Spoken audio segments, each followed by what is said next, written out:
reality, children's literature is often discriminated for its misconceptions. So here are some misconceptions about children's literature by Michelle Medlock Adams. First myth, writing books for children is much easier than writing books for adults. Now that's wrong, for it can be one of the most difficult to master and one of the most difficult to break into. Second myth, children's stories should always teach a lesson.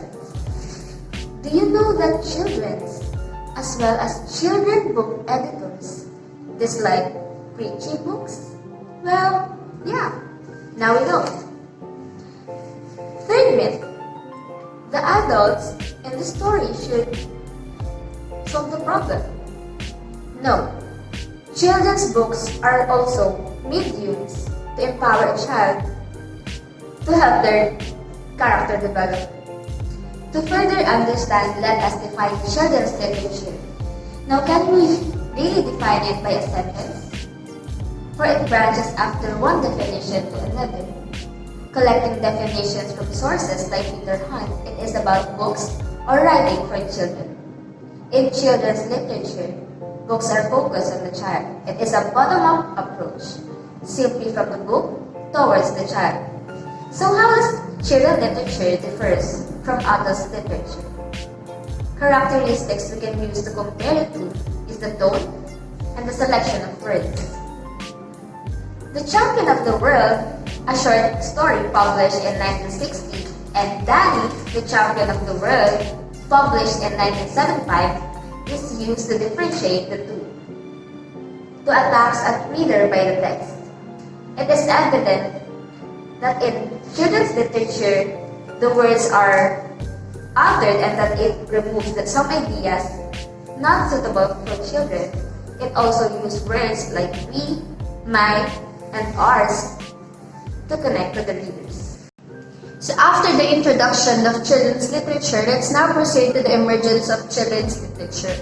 How does children's literature emerge? According to the readings, it depends on the every phases of life. It was depending on the education and acculturation. So what is acculturation?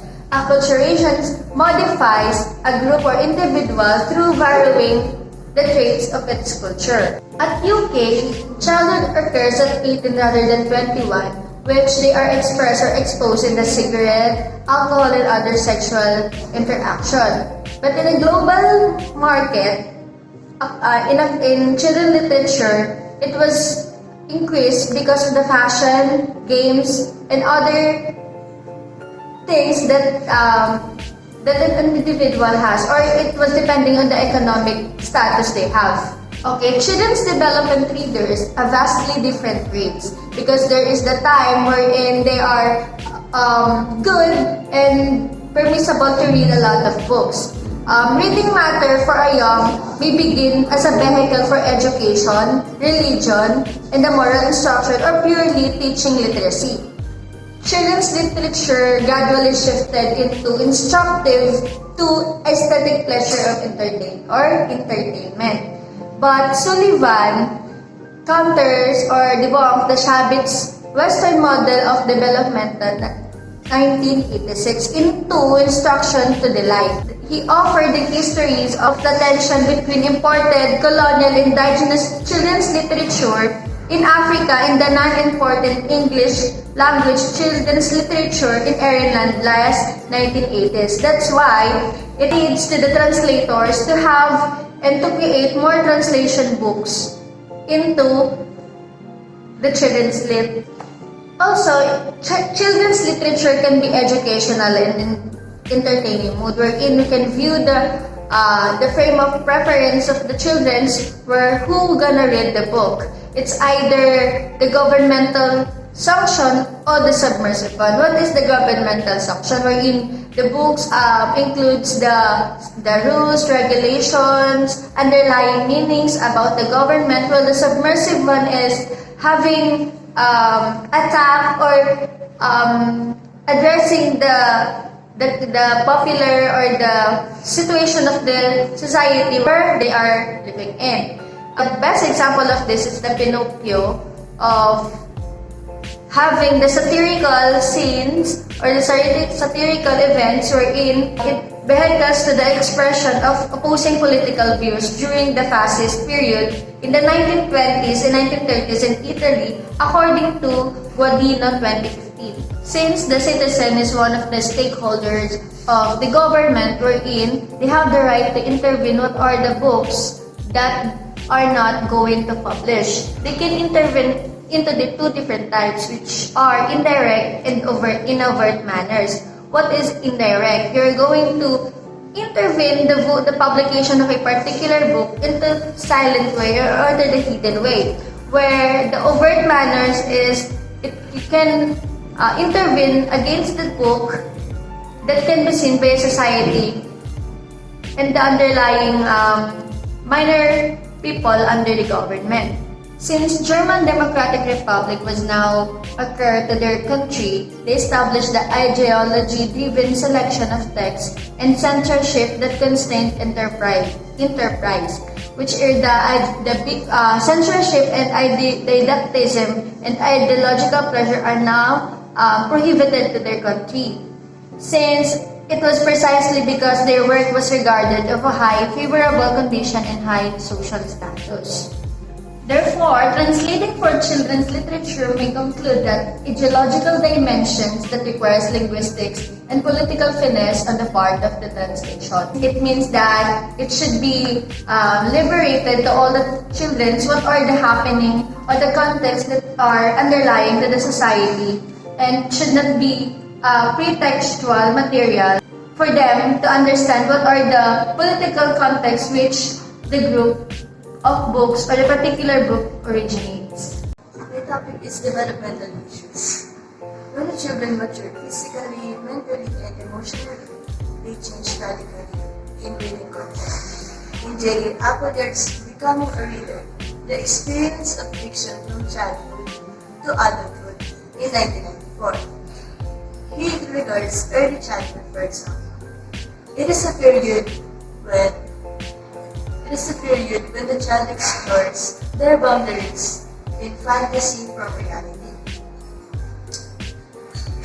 Early childhood reading has a history experience. Astrid Lindgren says that adding a sentimental tone into translations, it can purify the matters of actions of child characters. Appleyard's later status of childhood focuses on having a simple narrative text to hold the child's attention, and it deals with a character who has more emotional. In later childhood, there is a divergence of gender-related concerns and interests, which publishers separate the boys and the girls' texts. They have an expectation between two genders' behaviors and target cultures. Appleyard characterized adolescent readers that they are into emotional involvement in realistic scenarios, but others like science, fiction, or adventure and fantasy. A children's text have the bond since a toddler, since adolescent. A translator has to assume that the author of the source text has good reasons for introducing vocabulary or concepts that may seem demanding. Children must, after all, learn as they do. Is there creativity in translating for children? What do you think? The answer is yes, of course. Peter Hollindale called the creativity as the childness of children's texts. Now what does that mean? In childness, here is where children make use of their social and physical positioning to engage in fictive negotiations of childness and adultness, and in so doing, co-create an aesthetic experience that we refer to as children's literature. Childness also refers to the qualities of the child of being dynamic, since children are still developing, imaginative, experimental, interactive. For some books, uses instructional phrases or sentences, and as it is said a while ago, most stories for children uses connected words such as be, ours, and the like.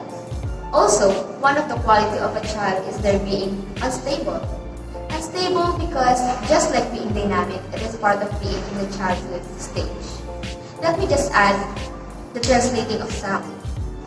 Allow yourself to go back to your childhood days where you were just sitting in your couch, holding a book, and reading the meow, oink, and ow ows to signify the sounds of animals, the swoosh sound to represent the wind.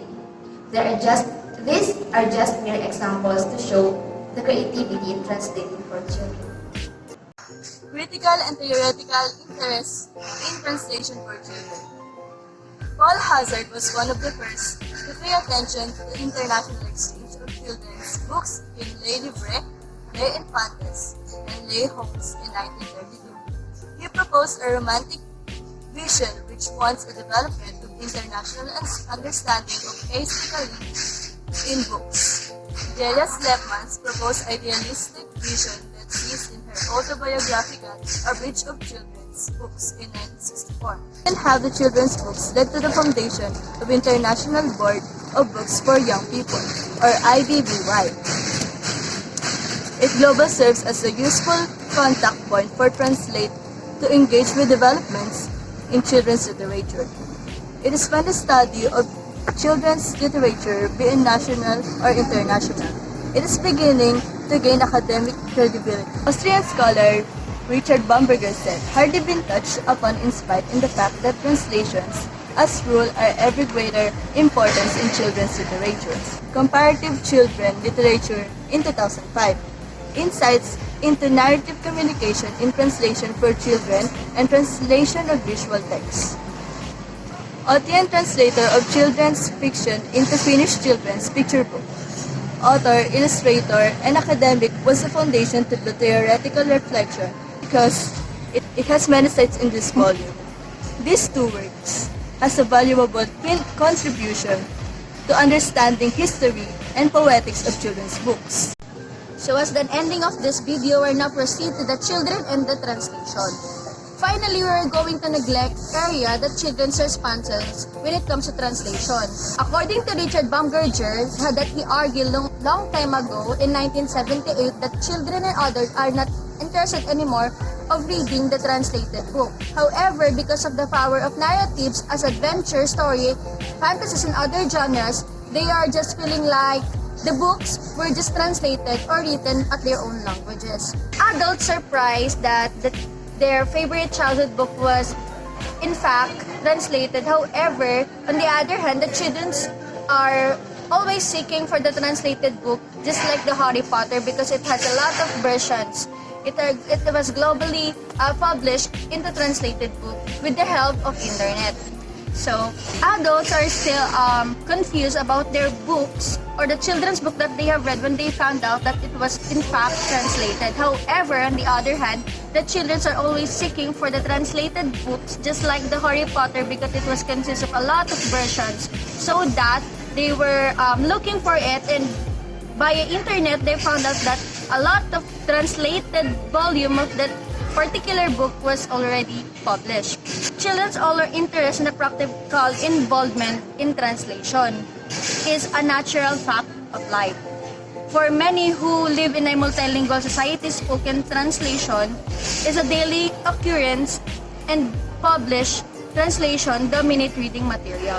In UK, all people or the pupils are inspired to explore literary translation because they are encouraged to use the bilingual children to translate because they are all inspired to explore literary translation to encourage the bilingual children to translate from and into language heritage. Whatever the linguistics experience, children do read translation, but there was a little hard evidence of their responses to the content and context of the translated text because we have a lot of variety of languages that they can understand when they are adapted into the other cultures.